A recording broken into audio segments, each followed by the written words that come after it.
makan sesuap nasi mati. Penting mana? Penting makan. Tapi gara-gara kamu tamak untuk syukur nunggu punya Alphard, untuk syukur nunggu punya tanah banyak. Anda ini bodoh. Mau syukur saja syaratnya kok banyak. Wa min ayatihi manamukum billaili wan nahar. Masa iya tidur yang ngorok semua turunnya serah jelas kok jadi wamin ayatihi. Tanyakan ahli medis, sistem tubuh kita kalau nggak tidur itu kayak apa rusaknya? Dan toat pas-pasan ngene iki satu-satunya solusi yo turu. Bengi ngempet kepen delok dangdut, delok dugem. Barang turu jebule esuk wis bar, alhamdulillah. Cara melek iman kamu seberapa? Tarikan-tarikan maksiat posisi kamu terjaga bisa kalah kan? Tapi kalau tidur sukses kan tarkul maksinya. Nah, karena tidur itu sukses menghilangkan maksiat disebut wa min ayatihi manamukum billaili wan nahar. Sampai Imam Ghazali ngendikan di makalah itu sehingga nanti ibadahnya umat ini di akhir zaman an-naumu, ibadah terbaiknya itu tidur. Nah, sehingga ya itu tadi sudut pandang. Makanya saya sering cerita dulu kalau Said Abdul Al-Haddad itu tanya, "Cung kowe ngaji sopo?" Ngaji si A. Kiaimu tahu nangis? Ndak. Ojo ngaji. Kiaimu ati atos, kiai kok ora iso nangis. Tapi kalau Abdul Hasan Asadili kebalikan, "Cung kowe ngaji sopo?" Ngaji si A. Kiaimu tahu guyu nak ngaji mboten nate. Ora usah ngaji wong ora iso syukur. Jadi nah itu yang akhirnya menjadi keseimbangan khaufau wa tama. Ada khauf, ada apa? Roja. Sehingga karena sudut pandang itu nggak bisa dihilangkan, sawalangnya nggak bisa dihilangkan. Ini yang sering diceritakan Ki Said, kakaknya ini. Dulu Muhammad bin Hasan Asy-Syaibani, Imam Syafi'i itu lama sekali beliau jadi ulama top yang suka fikir, dianggap fikir itu aman, ngeringankan hisab. Nggak jenengan fikir yang dihisab malaikat apanya kan? Kan nggak bisa ngisab jenengan, apa saja tidak punya. Punyanya problem. Nah, setelah ngaji sama Imam Malik, Imam Syafi'i tanya, yang ilmunya setingkat jenengan siapa? Kata Imam Malik, sebetulnya Abu Hanifah, tapi orangnya sudah meninggal, tapi ada muridnya, namanya Muhammad bin Hasan Asy-Syaibani. Kamu ke sana, dari Madinah ke Irak, dulu tempatnya di Baghdad. Setelah di Irak, Muhammad bin Hasan Asy-Syaibani itu kalau ngitung uang tuh di meja, emasnya itu banyak, uangnya banyak, dihitung di meja. Malah kaget, saya ini gedeng kiai, kedunyan, ini ketemu kiai, kedunyan. Ya karena Muhammad bin Hasan Asy-Syaibani itu wali, kamu tanya, kamu heran ya ada kiai kaya? Iya. Ya sudah, kekayaan ini kasihkan orang fasik, biar dipakai demenan, dipakai mabuk, dipakai ini. Terus, ya jangan, kalau kena orang fasik bahaya, jenengan saja. Semenjak itu Imam Syafi'i mulai rodok seneng duit. Jadi ada ceritanya, kok diangen-angen, nah terus keterusan umatnya kayak gini-gini itu. Jadi ini cerita nopo istihad apa? Cerita nopo istihad. Sama pangkat juga sama. Gue seneng nak orang soleh-soleh tidak ikut ngurus negara ini. Mau dikemanakan negara ini? Tapi ada yang berpikir, gue seneng nak orang soleh terkontaminasi. Ya sudah monggo. Sing serapayu jabat, gue berpikir zuhud. Sing payu yo berpikir politik. Yang penting semuanya itu berdasar ilmu. Yang penting itu semuanya berdasar apa? Ilmu. Karena ilmu ini basis yang paling diridani Allah Subhanahu wa Ta'ala. Masyhur itu di Ihya sering diceritakan Imam Ghazali, ana alim uhibbu kulla alim. Kata Allah, saya ini alim dan sangat mencintai orang alim. Karena orang alim ini yang tahu perspektif. Orang yang enggak, yang ngiranya, saya ulang lagi, yang ngiranya itu enggak ilmiah. Di depan orang alim itu sangat-sangat apa? Ilmiah. Yaitu tadi misalnya ada ayat wa min ayatihi manamukum billaili wan nahar. Masa iya tidur yang ngorok semua turunnya serah jelas kok jadi wamin ayati. Tanyakan ahli medis, sistem tubuh kita kalau nggak tidur itu kayak apa rusaknya? Dan toat pas-pasan ngene iki satu-satunya solusi yo turu. Bengi ngempet kepen delok dangdut, delok dugem.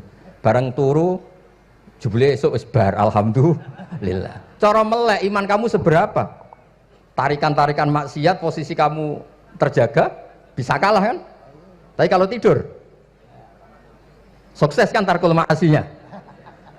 Nah, karena tidur itu sukses menghilangkan maksiat disebut wa min ayatihi manamukum billaili wan nahar. Sampai Imam Ghazali ngendikan di makalah itu Sehingga nanti ibadahnya umat ini di akhir zaman an-naumu, ibadah terbaiknya itu tidur. Nah niku mulane maksud kula ngeten lho. Sampeyan anut jalur wong alim dhewe turu ya ibadah, tengok-tengok ya ibadah, jagongan nggih ibadah, gojol-gojolkan ambek kanca nggih napa? Ibadah. Karena ini semuanya kul bi fadlillah bi rahmati fa bidzalika napa? Falyafrahu. Tapi kalau kamu tidak punya basis ilmu, adanya suudzon. Kiai kok jagongan guyon sewengi kiai opo? Kiai kok turu sewengi ku kiai. Karena basisnya ada ilmu. Padahal jelas ketika Rasulullah bikin urutan kebaikan, pertama Nabi ngendikan kamu menolong orang. Jika tidak bisa, terakhir Nabi ngendikan takufu syarraka anin nas fa innaha shadaqatun minka ala nafsik. Tadi beliau juga cerita di nasihat Imam Mun, idza lam tuhsin fala tusi. Kalau tidak bisa berbuat baik, setidaknya kamu tidak berbuat jelek sama orang lain. Dan potongan ngene iki paling gampang apa? Tidur kan?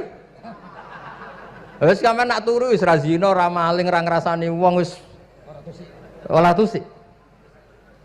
Nah, dengan konstruksi usul fikih seperti itu kamu tahu kualitas ayat wa min ayatihi manamukum billaili wan nahar. Ya sama, ternyata makan itu yang menjaga nyawa, ternyata makan itu yang menjadikan syukur. Kalau kamu nggak percaya puasa, sampai nak poso gedang goreng itu mewah, gedang goreng itu mewah, air satu teguk itu mewah. Makanya kalau lama dulu ada santri kepengen mangan enak, ya saya ingin mangan enak gini-gini caranya gimana, itu rumusnya ada sate, ada mie ayam, idamuhu alju. Kalau kamu ingin enak, lauknya itu lapar. Ya kita kalau puasa itu semuanya kan enak. Nah itu lagi-lagi basisnya itu ilmu. Nah sekarang banyak orang yang sudah tidak peduli dengan ilmu, kayak ijazah dilakoni kan. Jadi kayak wiridan la ilaha illallah itu sebetulnya harus dibarengi dengan ilmu. Ini yang terakhir supaya nggak lama-lama. La ilaha illallah itu basisnya ilmu. Surga yang begitu mewah itu dibikin juga bagi yang melafadzkan la ilaha illallah. Neraka yang begitu ekstrim, sampai kalau benda dijatuhkan dari atas ke neraka itu sampai bawah nunggu 70 tahun. Bisa kamu bayangkan kalau kamu di dalam naiknya susah itu. Ini dijatuhkan ke neraka itu sampai bawah nunggu berapa? 70 tahun. Loh, neraka sebegitu ekstrim itu dibikin untuk yang menolak la ilaha illallah. Berarti kalimat ini kalimat spesial. Kalimat yang neraka dibikin ya atas nama itu yang menolak, surga dibikin juga atas nama itu yang menerima. Itu satu, saktinya la ilaha illallah. Sakti kedua, orang kafir 70 tahun ngelafatkan la ilaha illallah sekali langsung dihukumi mukmin. Yughfar lahum ma qad salaf. Qul lil ladzina kafaru iyantahu yughfar lahum ma qad salaf. Orang yang melafatkan la ilaha illallah Muhammadur Rasulullah itu dosa 70 tahun kafir itu hilang semua. Tapi gara-gara ada ilmu terus diumumkan tahlil dening Kiai Haji Niam mesti sing nguri wah sawi mesti. Padahal kalau kamu tahu ilmunya tadi ini kalimat yang luar biasa, kalimat yang bisa melebur dosa. Bahkan dalam madzhab Sadiliyah itu unik. Kalau kamu wiridan la ilaha illallah itu jangan istighfar dulu, istighfarnya belakangan. Alasannya Abdul Hasan As-Sadili itu fa'lam annahu la ilaha illallah wastaghfir li dzambik li hadil kalimah. Orang kafir 70 tahun, dia istighfar 100 kali enggak akan dimaafkan Allah. Tapi ngelafatkan la ilaha illallah langsung dimaafkan. Jadi orang bisa dimaafkan tuh barokahnya la ilaha illallah.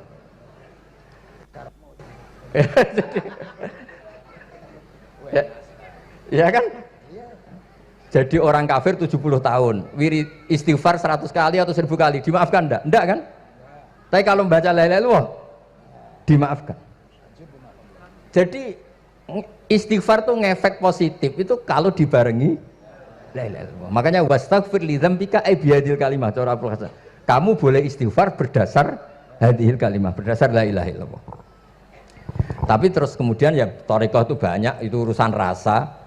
Justru karena la ilaha illallah kalimat thayyibah harus disucikan dulu. Caranya istighfar dulu. Nah itu urusan monggo lah. Tapi apapun itu basisnya harus napa? Ilmu. Basisnya harus ilmu. Jangan malah sentimen. Wong di kuburan wiridan la ilaha illallah dihukumi kafir. Nah, itu kan aneh. Wong kalimat ini yang kafir saja menjadi muslim, sekarang yang muslim menjadi kafir. Itu paham kok seaneh itu gitu kan. Ya karena basisnya ada ilmu tadi. Coba kalau basisnya ilmu. Itu kan aneh betul. Hadil kalimah kalimatun soro bihal kafiru musliman. Fakaifa sorol muslimu bidzalika kafiron. Ini kalimat yang kafir saja menjadi muslim. Masa dengan kalimat yang sama yang muslim menjadi aneh enggak? Aneh. Jadi kalau suwon pokoknya basis ilmu harus sekuat-kuatnya. Caranya gini nagih kiai kon sregep mulang aja politik terus ngoten. Tapi politik itu bagian dari ilmu, wis ra iso diterangno.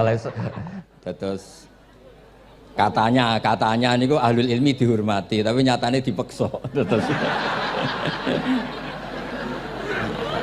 Terus memang banyak paradok ya. Paradok dalam ilmu usul fikih. Ilmu usul fikih itu ilmu yang menjadikan orang itu bisa berpikir. Gitu. Kalau tak cerita tentang pertama tentang Ki Akil sing al-ma'ruf bi ahli nahwi. Nahwu riyen di era dulu itu dadekno tiyang dadi wali. Sampai disebut hatta nahat qulubuhum li nahwihi famin azimi sya'nihi lam tahwihi. Terus orang-orang baik niku ketika usul teng pangeran nyebut Allah la ilaha illallah mboten saged. Sagete namung nyebut dhamir sa'an niki niku hu. Akhirnya kathah toreko sing ha hu niku gara-gara ahli nahwu niku. Nah, disebut fa'uribat makna dhamiris sya'ni. Jadi ngelafatkan la ilaha illallah ndak bisa tapi hu bisa. Mergi ke Jawa niku tukang ngakali, terus hukum niku diakali. Sakjane teke hadis niku mangkana akhiru kalamihi la ilaha illallah dakhalal jannah. Tapi ada kekhawatiran pas la ilaha mati. Lah la ilaha mati ra radi kaya ateis. Ora ana pangeran maujud mati. Sampeyan kan gak iso janjian mbek Israil. Kan mboten saged weanan, mboten saged kong kali kong. Nah, daripada la ilaha niku resiko karena takut mati pas la ilaha dereng illallah. Terus Ki Jawa mulai nalkin ngangge Allah. Tapi Allah sarasan itu tidak mewakili la ilaha illallah. Akhirnya diambil dhamir sa'an fa'alam annahu la ilaha illallah. Niku asal usulnya. Cuma kebetulan thariqah kita tidak jalur itu, tidak jalur yang lewat dhamir napa? Sa'an. Tapi sementing tadi dawuh Kiai Mustafa, sementing kita tahu secara ilmu. Terus nomor kalih cerita uzlah wow. Kalau memang benar-benar uzlah. Terus kalau nu diundang acara-acara publik kemarin Habib Jindan gitu, hanya di halaqah ilmiah. Kemarin terakhir beliau ngerayu ini jari marrotan wahidah. Ini saya pegang. Dan itu dicatat di Loh Mahfud. Dan ciri utama kiai itu tidak membatalkan perjanjian. Jenengan jauh marrotan wahidah pas nih. Ben gelem. Terus ngeten kula cerita sithik tentang ilmu yang sering kula utarakan. Di antara kitab yang dipakai guru-guru kita sing dilanggengi Mbah Mun Maus niku kitab Ihya. Kula dari sekian cerita Ihya yang paling kula kenang niku bahwa ternyata Allah itu andaikan boleh dibahasakan niku cara berpikir tuh dalam bahasa tafsir disebut tanazul. Tanazul niku wong ben kaya orang kebanyakan. Saya ulang lagi supaya orang itu kayak orang nopo kebanyakan. Ada dua ahli neraka yang dipanggil, yang satu ditakoi, "Cung ning neraka piye rasane?" Syarru makan, mboten enak Gusti. Terus mbek pangeran diken balik, ya wis kono cung mlayu balik nang neraka. Niku tiange lari kencang, sekencang-kencangnya. Semangate seneng ambek kon balik ning neraka. Ditakoki mbek pangeran, "Lho cung kon mara neraka kok seneng?" Kula nu pun kapok Gusti, kula nu nyesal ketika di dunia nak jenengan utus niku lelat-lelet. Niki kula tobat dengan bukti dikan jenengan teng neraka kula mlayu. Lha nu pangeran akhire haru wong kok semangate mlebu neraka kaya ngono. Mergo diperintah pangeran. Ya dados niki ijazah jenengan akan mlebu neraka jenengan sing semangat nggih. Karena zaman ning donya sering diperintah Allah mboten napa? Semangat. Lah niku kemungkinane dibarno. Kemungkinannya dipanggil. Lah yang itu terus dipanggil oleh Allah. Ya wis kaya wong apik, tak kongkon nurut tenan, semangat tenan, terus diken mlebu swarga. Nah niki ijazah pertama nggih. Dinaken mlebu neraka sing napa? Semangat. Sing kedua niku dipanggil niku plengakan lelat-lelet. Kados kula diutus Gus Mus niki nelpon. Nelpon kula mboten purun akhire ning Bika jare matur Gus Subak. Turuti ya, aku diamuk Bika jare Bapak. Dados niki melibatkan sekian pihak untuk memaksa saya datang ke mriki. Aduh, repot wong kempek niku. Repot nyen repot. Mugi-mugi di sepuro ngoten. Yang kedua niku diken mlebu neraka malih ku lelat-lelet, ndelok pangeran mboten semangat. Ditakoki mek pangeran. Kenapa kamu tidak semangat? Saya itu tidak pernah ngira jenengan yang baik sudah masukkan saya ke surga, kemudian jenengan nyuruh lagi saya ke neraka. Saya tidak pernah mengira engkau itu seperti itu. Terus Allah nggih, ana indadzoni abdibi. Ya ora apa-apa, swarga ya swarga. Ini dua ijazah untuk sampean supaya bisa masuk napa? Swarga. Terus kita tidak pernah tahu napa Gustofa ngundang kula nyenengno wong akeh ganjaran, napa meksa wong alim dosa, bener ngerti kula carane. Karena dalam ilmu usul fikih, kembali ke usul fikih, kula nu gak ada khazanah kathah tentang debate pangeran kalian nabi ini. Kathah, mboten satu dua contoh di beberapa kitab tafsir. Suatu saat kula sering cerita niki, suatu saat Khalilur Rahman Ibrahim itu kedatangan Israel. Kamu mau apa? Mau matikan jenengan? Kata Nabi Ibrahim, harro'aital khalil yumitu khalilah. Mosok aku kekasih pangeran dipateni, mosok orang yang dicintai membunuh yang dicintai. Orang yang mencintai seseorang kemudian membunuh yang dicintai. Tidak ada itu. Akhirnya Israel matur teng pangeran. Cara politiknya ngeten, wau sing cara lagi seneng ngendikan politik. Wani kiai lengser jare beliau. Ono. Nak kula niku ahli tauhid wis pancen kodok kodare ngoten mawon mboten berpikir ruwet-ruwet. Terus Israel kan mboten biasa logika, kayak kan malaikat itu SOP kan, mboten biasa logika. Akhirnya matur pangeran, kata Ibrahim, masa kekasih bunuh yang dikasih, masa yang mencintai bunuh yang dicintai. Tapi Ibrahim baru sadar ngadepi pangeran gitu, lebih pinter. Ketika Allah fakullahu, katakan ke Ibrahim, harlo aital khalil yakrohu ayal ko khalilah. Mosok jari seneng aku kok ketemu aku rawani. Jari seneng kok rawani ketemu. Lah niki sampean aku pengen mati, monggo ngangge ilmu sing niki. Wong jari seneng pangeran kok rawani ketemu pangeran. Jeneng, seneng seneng ketemu. Ibrahim seneng sakit. Yo mati saiki ora apa-apa mati saiki. Terus kedua, niki cerita karena ini pondok ilmu. Orang harus biasa pakai logika usul fikih. Politik juga gitu.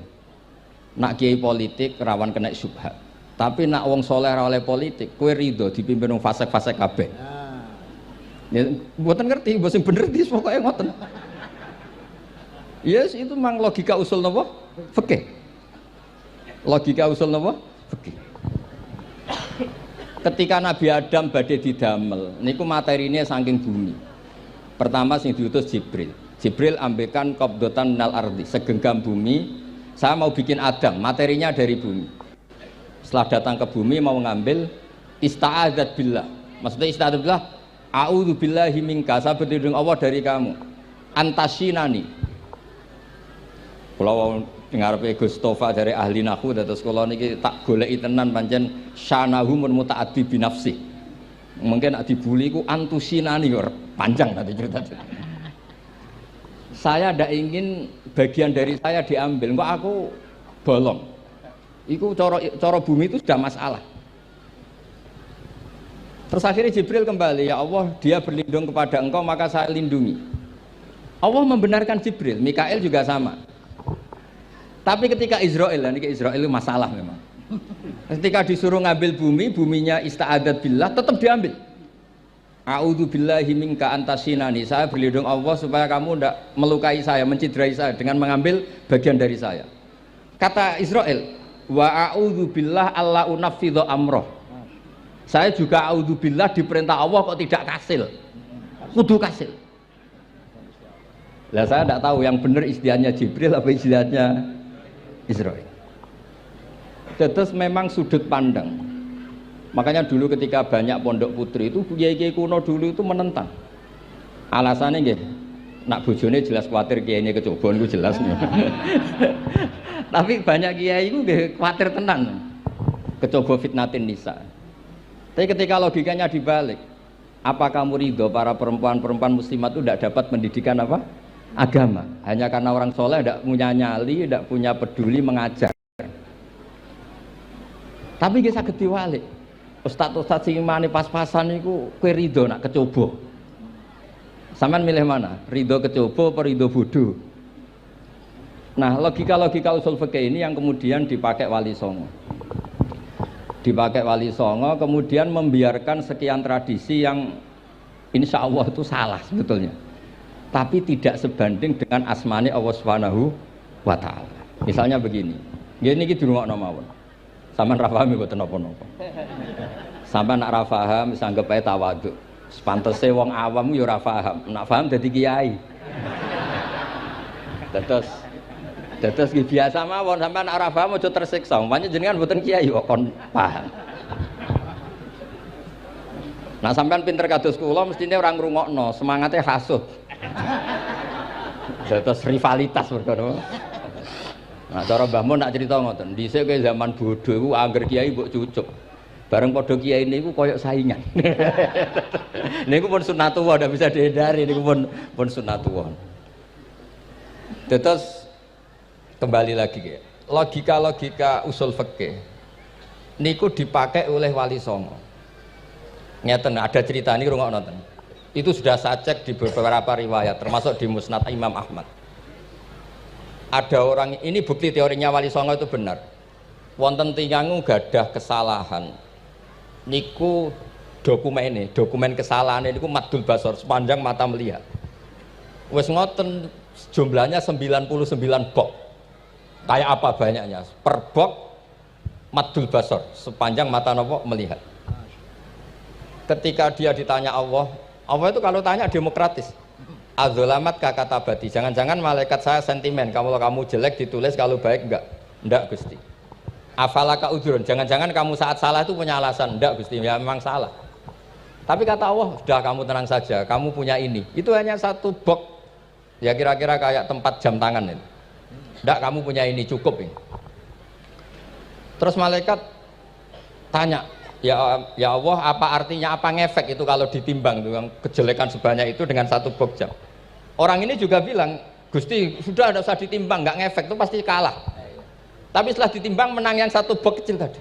Karena di situ ada la ilaha illallah Muhammadur Rasulullah. Jadi malaikat diancam sama Allah, kamu berani tidak mempertimbangkan nama saya? Apapun banyaknya box itu dosa itu tidak saya. Kalau ini la ilaha illallah itu nama saya. Kamu berani tidak mempertimbangkan nama saya? Ya tidak berani Gusti, ya harus dimenangkan. Nah itu. Semalane kok pengajian ini ya ono istilatur rijal wan nisa, tapi baru kayak ngaji di sepuro. Ya aja muni halal tapi ya aja muni terus gak ono faedahe. Sepuro. Di sepuro insyaallah. Karena kalau nuruti harus steril halal itu kayaknya ndak bisa. Terus di situ ditutup fala yaskulu ma asmillahi taala syai'un. Dibanding asmane Allah taala sesuatu itu ndak ada nilainya.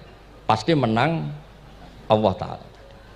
Sehingga banyak ulama ngendikan kowe nak bar dosa, bar salah maca iki-iki. Dan kalau Anda dosa misalnya catatannya satu box terus di bawah ada astagfirullah, malaikat ditanya sama Allah, kamu berani tidak mempertimbangkan nama saya disebut di situ? Enggak berani. Nah, saya ini ribuan orang yang ngundang, saya berani mengabaikan. Bareng ana wong ngaku mbah ya mbah tenan wae. Ya terus ngoten. Kowe wani gak mempertimbangkan Gustofa sing mantune Mbah Maimun. Ya. Semoga cara pandang malaikat nanti seperti itu. Tapi nanti kalau malaikat cara pandang, mbah kok tukang meksa putu. Itu mbah model opo.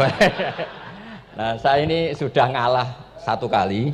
Berikutnya logika kedua yang insya Allah terbangun di kalangan malaikat, yaitu mbah ora oleh meksa napa putu. Ning dinggon mbah yang baik putune dolanan di barno. Ini ora. Putu lagi asik-asik dolanan. Rene. Kon nyapu. Nah, itu udah jenis mbah yang baik.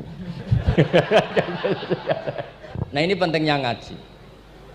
Kula nate ditanya sama seorang dosen, Gus, masa iya Quran yang katanya mutu semutu-mutunya, kemudian ada ayat kulu washrobu, mosok urusan mangan, nggak usah disuruh orang juga makan. Terus kualitasnya kulu washrobu itu di mana? Terus kalau jawab, terus sorokan yang penting wopo, rapat utawa seminar.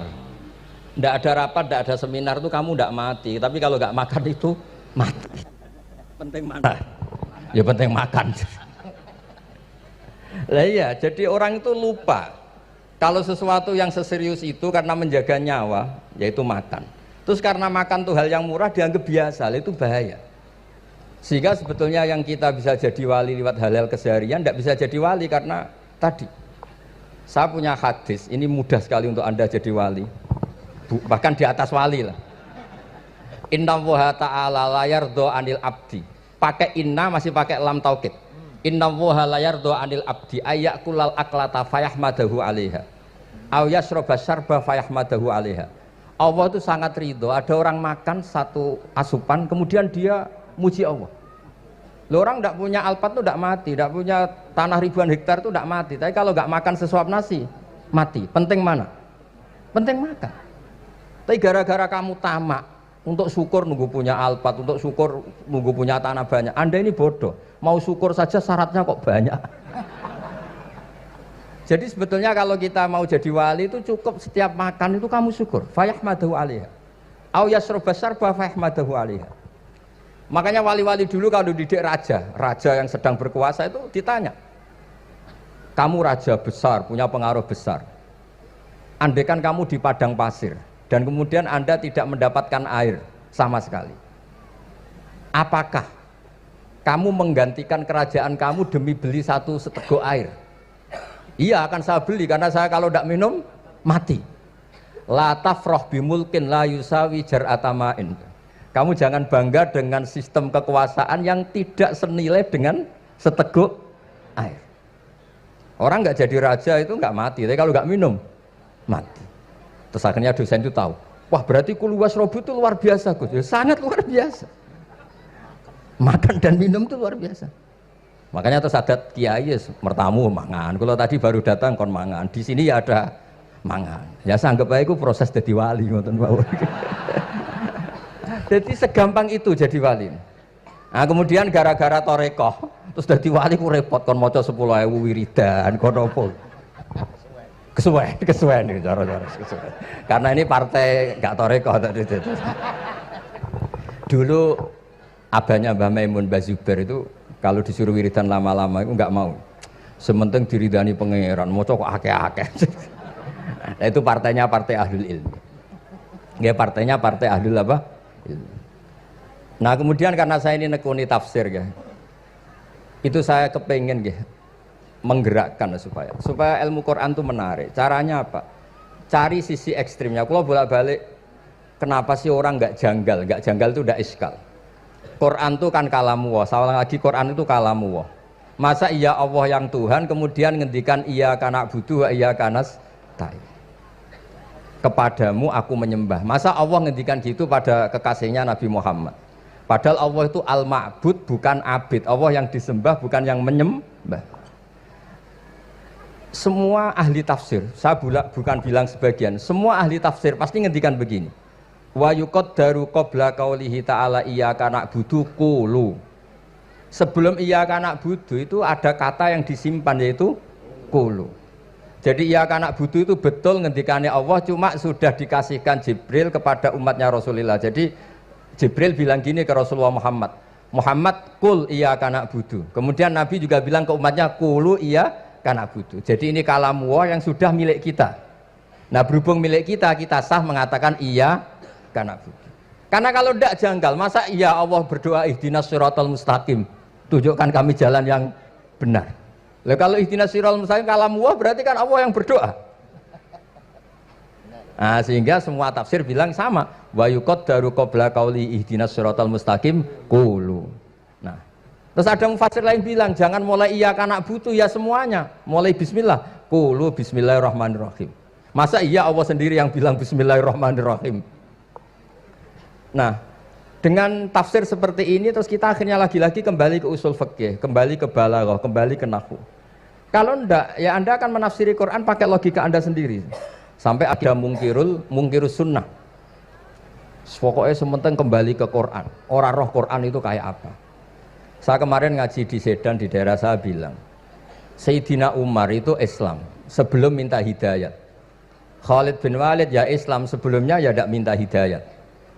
Lah itu kan janggal. Padahal katanya Quran itu hudal lil muttaqin, petunjuk bagi mereka yang takwa. Padahal tidak ada sabkut takwa untuk Umar. Umar tidak pernah takwa, tapi nyatanya Islam. Bahkan dia masuk ke rumahnya Zaid bin Arqam itu mau bunuh Nabi, mau nyari Nabi, bukan mau Islam. Tapi ketika dengar iparnya membaca Toha ma anzalna alikal Qur'ana litasqa, kemudian dia masuk Islam. Lalu gimana tentang hudal lil muttaqin, petunjuk bagi mereka yang takwa? Banyak ulama yang mengatakan lil muttaqin itu balaghahnya lil iktifa, lil muttaqina wa ghairihim. Jadi Quran itu petunjuk bagi yang takwa dan yang tidak takwa. Dan itu di bahasa Arab sah. Di bahasa Arab sah. Misalnya gini ya, kalau sampean punya ponakan dolan, cong-cong nang mangan. Ya maksudnya ya mangan mbek ngombe, mangan tok seretan mati kan. Itu kan satu paket. Sarobila taqikumul harra wal barda. Pakaian yang melindungi dari panas. Di situ enggak disebut wal barda, tapi artinya juga wal barda. Karena kalau tidak diartikan lil iktifa, nanti Quran itu memberi petunjuk bagi yang sudah muttaqin. Corong doang nguyai segoro, wis takwa kok. Nah ini kita butuh ahli tafsir yang al-usuli. Karena itu yang menjadikan Quran punya kualitas lagi. Seolah lagi punya kualitas lagi. Kalau enggak, Quran tuh kayak biasa-biasa saja, kayak tadi kulu wasrobu kayak dan seterusnya dan seterusnya. Jadi kalau suwun barokahnya hormat sama orang alim kados Ki Akil, Ki Siras dan tenaga keluarga mriki. Orang menghidupkan logika ilmu lagi. Jadi kalau seneng lah nak dalam Gusmus ahli ilmu mboten krana niat fakir mboten. Biar sampean ngerti lah kalau ngadepi ahlul ilmi itu pun mboten level. Ahlul ilmi itu kalau punya logika itu tidak bisa dibantah. Saya beri contoh sekian contoh yang nyata yang diajarkan Rasulullah SAW. Nabi itu pernah mau dipermalukan orang karena Nabi ngendikan la adwa wala tiarata, tidak ada penyakit menular. Terus ada orang iseng kok onta yang kena kudisen itu dijejerkan yang waras ikut kena kudisen. Terus orang ini tanya, ya Rasulullah ini tadi sehat, tapi kena onta yang kudisen ikut kudisen. Nabi tanya lagi, faman a'dal awal, yang kudisen pertama ketularan siapa? Wah itu dari Allah ya, maksud saya seperti itu. Lantas kalau suwun lah ngaji usul fikih yang serius karena itu menjadikan kita bermartabat. Kulo niku sering lepas jenazah tangga-tangga kulo nggih penggane delok TV, nak bengi nggih ngelamun, ngayal sugih, kadang yo ngapalo tikus sing liwat dhuwure saking ra ono penggawean. Tapi kulo nang lepas jenazah ini orang baik. Sampai bojone protes, "HP opo lho Gus angger bengi iku mau ngelamun ngitung tikus liwat, ngitung apa." Terus kulo matur, ngitunge aja ngono, ngitunge tarokal ma'asiyah. Wong ning omah itu artinya tidak dugem, tidak melakoni maksiat. Itulah yang menjadikan usul fikih itu ilmu yang sangat terhormat. Coba kalau Anda jadi pakar usul fikih kayak saya, mau kaji betul usul fikih. Orang tidur semalaman jangan bahasakan tarokat tahajud, wa tarokal witro, wa taroka qiyamal lail. Tapi bahasakan taroka zina, wa tarokal ghibah, wa taroka kada wa kada minal ma'asi. Keren mboten? Keren. Kalau kamu udah ahli usul fikih maka kiai kok amen turu. Kiai kok guyon suwengi. Lho kiai guyon suwengi itu melawan. Kiai itu ustaz juga manusia. Karepe bengi ku ya kepen nonton. Tapi kan mboten pantes. Akhirnya korbane santrine dijak guyon gak jelas. Lah apel ning rondo ya ora pantes. Nglawan nafsu iku berat. Carane ya dilalek-lalekno guyon iku. Lah muga-muga malaikat kabeh ahli usul fikih nganggep ngono iku perlawanan terhadap keinginan apa maksiat. Ngaji ora. Malaikat ngaji ora. Makanya itu disebut di kitab usul fikih Tanghubul Usul itu izma min mubakhin illa wa yatahaqqaqu bihi tarku haramim ma. Fa yalzamu minas sukun tarkul qatli wa minas sukut tarkul ghibah. Tidak ada sesuatu yang mubah kecuali saat Anda lakukan, saat itu juga Anda meninggalkan keharaman. Rahman. Maka sebetulnya mubah ini punya nilai yang luar biasa, yaitu tarkul haram atau tarkul ma'asi. Jadi sawangane sampean nang omah kukar kukur, mlebu metu, kukar kukur meneh, mlebu metu, bariku turu angop ngorok. Nah, semoga malaikat ini al-usuli sehingga ngitung itu hadza tarokal ma'asiya kullaha. Hebat, hebat. Ini orang yang tinggal napa? Maksiat. Tapi nak malaikat itu jenis rada ekstrim. Alumni kempek suwengi ra tahajud ora witir ku alumni opo?